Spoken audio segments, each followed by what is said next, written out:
If you are wondering, can I remove the Xbox Series X vertical stand without opening it? Then your answer is yes. Normally you'd have to remove the back panel of your Xbox, but I'll show you a workaround using which you'll be able to take off the Xbox Series X base plate without opening it in under a minute.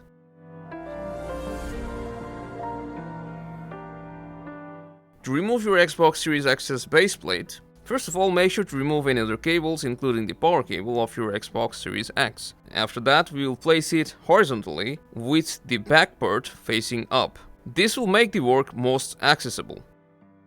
Now what you'll need is a long flathead screwdriver. This is the ideal tool for this job, but if you don't have one handy, then you can use any type of elongated tool, even a paperclip works. Now I want you to take a look at the circular vents at the bottom left corner.